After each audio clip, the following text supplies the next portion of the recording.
ದೇವರ ನಾಮಕ್ಕೆ ಮಹಿಮುಂಟಾಗಲಿ. ಈ ಸಮಯದಲ್ಲಿ ಒಂದು ವಾಕ್ಯನ ಓದಿಕೊಳ್ಳೋಣ. ಮತ್ತಾಯ ಬರೆದ ಸುವಾರ್ತೆ 5ನೇ ಅಧ್ಯಾಯ 4ನೇ ವಚನ. ದುಃಖ ಪಡೋರು ಧನ್ಯರು, ಅವರು ಸಮಾಧಾನ ಹೊಂದುವರು. ಪ್ರಿಯರೇ, ದೇವರ ವಾಕ್ಯ ಹೇಳುತ್ತೆ, ದುಃಖ ಪಡೋರು ಧನ್ಯರು, ಅವರು ಸಮಾಧಾನ ಹೊಂದುವರು. ದೇವ್ರ ವಾಕ್ಯ ಹೇಳುತ್ತಲ್ವಾ, ದುಃಖ ಪಡಬೇಕಂತೆ. ಅನೇಕರು ಅಲ್ವಾ ದುಃಖನೇ ಪಡಬಾರ್ದು, ಸಂತೋಷವಾಗಿರಬೇಕು, ಆನಂದವಾಗಿರಬೇಕು, ಉಲ್ಲಾಸವಾಗಿರಬೇಕು, ಯಾವ ವಿಷಯದಲ್ಲಿ ದುಃಖ ಪಡಬಾರ್ದು ಅಂದ್ಬಿಟ್ಟು ಅನೇಕ ಸೇವಕರುಗಳ ಮೂಲಕವಾಗಿ ನಾವು ದೇವ್ರ ವಾಕ್ಯನ ಕೇಳ್ತೀವಿ. ಆದರೆ ಯಾವ ವಿಷಯದಲ್ಲಿ ನಾವು ದುಃಖ ಪಡಬೇಕು, ಯಾವ ವಿಷಯದಲ್ಲಿ ದುಃಖ ಪಡಬಾರ್ದು ಅಂದರೆ, ಆತ್ಮೀಯ ವಿಷಯದಲ್ಲಿ ದುಃಖ ಪಡುವಂಥ ಕಾರ್ಯಗಳಿರ್ತವೆ, ಶಾರೀರಿಕವಾಗಿ ದುಃಖ ಪಡುವಂಥ ಕಾರ್ಯಗಳಿರುತ್ತೆ. ಶಾರೀರಿಕವಾಗಿ ದುಃಖ ಪಡುವಂಥ ಕಾರ್ಯಗಳು ಈ ಭೂಮಿಗೆ ಸಂಬಂಧಪಟ್ಟ ಕಾರ್ಯಗಳು. ಕೆಲವರಿಗೆ ರೋಗ ಇರುತ್ತೆ, ಅದರ ವಿಷಯದಲ್ಲಿ ದುಃಖ ಪಡ್ತಾರೆ. ಕೆಲವರಿಗೆ ಕೆಲಸ ಇರಲ್ಲ, ಕೈಯಲ್ಲಿ ದುಡ್ಡು ಇರಲ್ಲ, ಆ ವಿಷಯದಲ್ಲಿ ದುಃಖ ಪಡ್ತಾರೆ. ಕೆಲವರು ಗಂಡ ಹೆಂಡತಿ ಮಧ್ಯದಲ್ಲಿ ಡೈವರ್ಸ್ಗಳಾಗಿ ಒಬ್ರಿಗೆ ಒಬ್ಬರು ಬಿಟ್ಟೋಗಿ ಅಂಥ ವಿಷಯಗಳಲ್ಲಿ ದುಃಖ ಪಡ್ತಾರೆ. ಕೆಲವು ಮಕ್ಕಳು ಎಜುಕೇಷನಲ್ಲಿ ಅಲ್ವಾ ಸರಿಯಾದ ರೀತಿಯಲ್ಲಿ ವಿದ್ಯಾಭ್ಯಾಸಗಳಲ್ಲಿ ಮಕ್ಕಳು ಒಳ್ಳೆಯ ಜ್ಞಾನ ಅದರ ಬೆಳವಣಿಗೆ ಇಲ್ದಿರ ಇರುವಾಗೆ ಅವರ ವಿಷಯದಲ್ಲಿ ತಂದೆ ತಾಯಿಗಳು ದುಃಖ ಪಡ್ತಾರೆ. ಕೆಲವು ವಿಷಯಗಳಲ್ಲಿ ಪ್ರೀತಿ ಲವ್ಗಳಲ್ಲಿ ಅಲ್ವಾ ಅವ್ರಿಗೂ ಒಬ್ರಿಗೊಬ್ರು ಬಿಟ್ಟೋಗ್ತಾರೆ, ಸೂಸೈಡ್ಗಳು ಮಾಡ್ಕೊಳ್ತಾರೆ, ಅಂಥ ವಿಷಯಗಳಲ್ಲಿ ದುಃಖ ಪಡ್ತಾರೆ.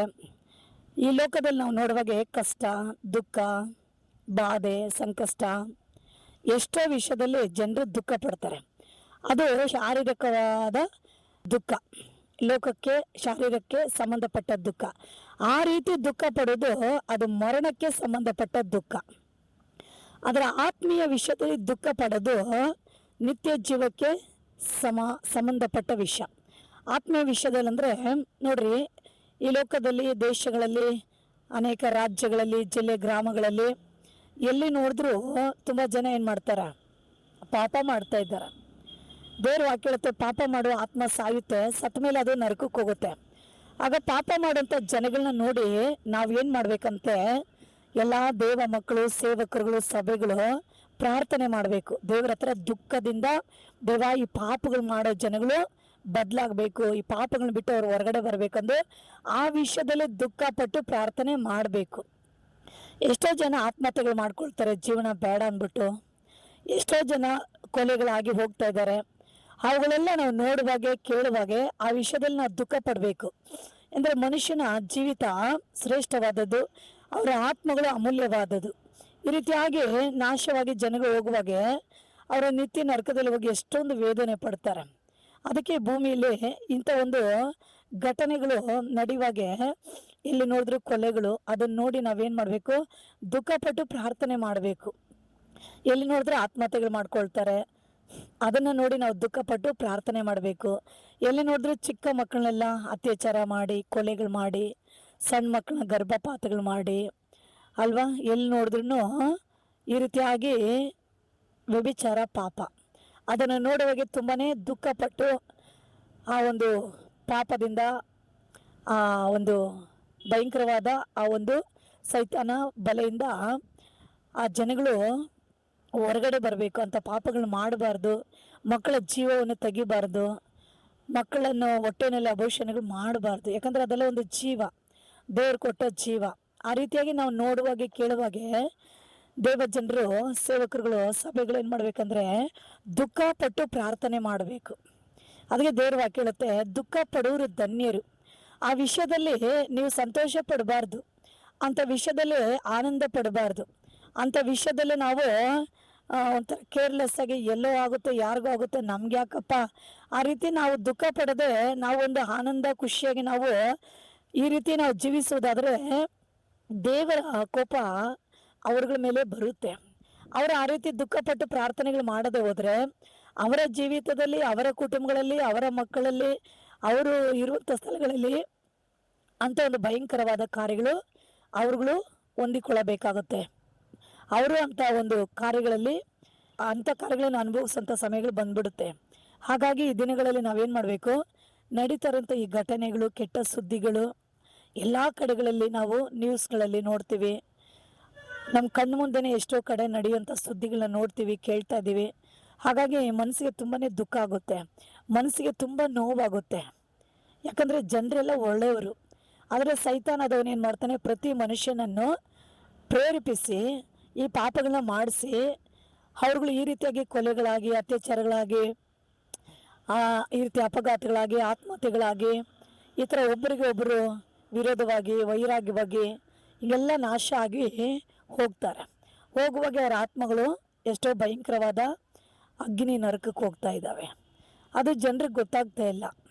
ಹಾಗಾಗಿ ಯೇಸು ಸ್ವಾಮಿ ಹೇಳ್ತಾ ಇದ್ದಾರೆ, ಆತ್ಮದಲ್ಲಿ ದುಃಖ ಪಡುವರು ಧನ್ಯರು, ಅವರು ಸಮಾಧಾನ ಹೊಂದುತ್ತಾರೆ. ಅವ್ರಿಗೆ ವಾಕ್ಯವನ್ನು ಕೇಳಿಕೊಡೋರಂಥ ಎಲ್ಲ ಜನರೇ ಈ ರೀತಿ ಕೆಟ್ಟ ಘಟನೆಗಳು, ಇಂಥ ಒಂದು ಅಪಘಾತಗಳು, ಇಂಥ ಒಂದು ಆತ್ಮಹತ್ಯೆಗಳು, ಕೊಲೆಗಳು, ಈ ಥರ ಒಂದು ಅತ್ಯಾಚಾರಗಳು, ಅಬೋಷನ್ಗಳು, ಮಕ್ಕಳ ಕಿಡ್ನಾಪ್ಗಳು, ಸಾವು ನೋವುಗಳು, ಭಯಂಕರವಾದ ಘಟನೆಗಳು ನೋಡುವಾಗೆ ಸಂತೋಷ ಪಡಬೇಡಿ. ಅದನ್ನು ನೋಡಿ ಆನಂದ ಪಡಬೇಡಿ. ಅದನ್ನು ನೋಡಿ ಇದೆಲ್ಲ ನಮ್ಗೆ ಯಾಕಪ್ಪ, ನಾವು ಯಾಕಪ್ಪ ಇದ್ರಿಗೆಲ್ಲ ಹೋಗಿ ತಲೆ ಕೆಡಿಸ್ಕೊಳ್ಬೇಕಂದ್ಬಿಟ್ಟು ಆ ಥರ ಎಲ್ಲ ಜೀವಿಸೋಕೆ ಹೋಗಬೇಡಿ.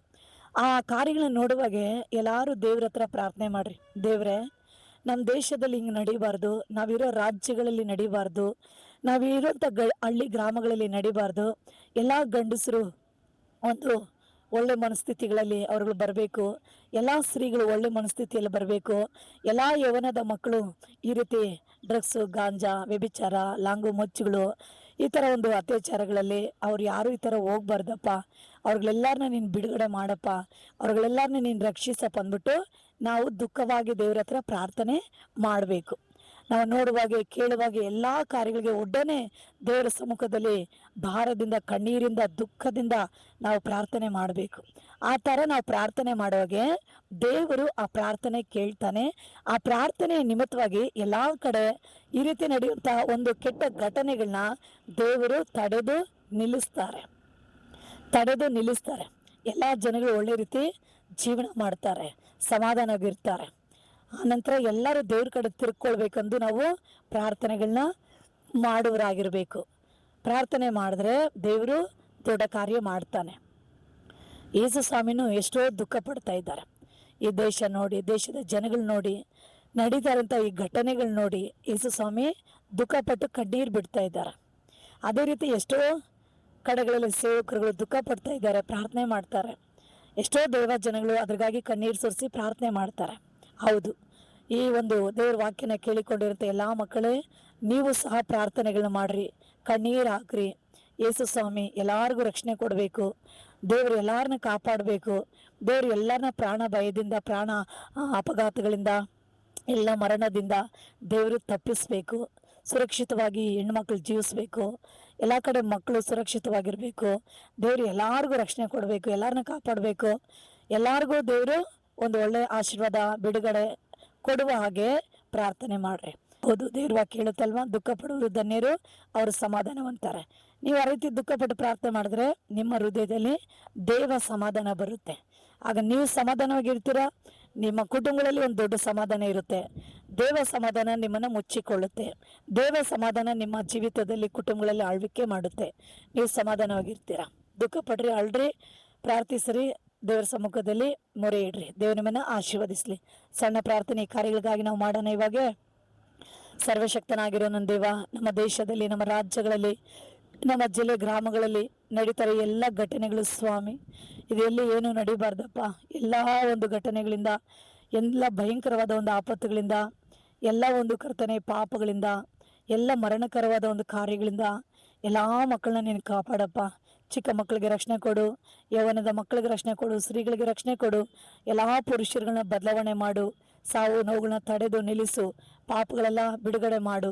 ಎಲ್ಲ ಮಕ್ಕಳು ದೇವ ಭಯದಲ್ಲಿ, ಭಕ್ತಿಯಲ್ಲಿ ಜೀವಿಸುವರಾಗೆ ಎಲ್ಲರ ಮೇಲೆ ನಿನ್ನ ಕರಗಳನ್ನು ಚಾಚಿ ರಕ್ಷಿಸಿ ಆಶೀರ್ವದಿಸು. ಪ್ರಾರ್ಥನೆ ಕೇಳ ಹಾಗೆ ಮಾಡ್ರಿ, ಯೇಸು ನಾಮದಲ್ಲಿ ತಂದೆ, ಆಮೇನ್.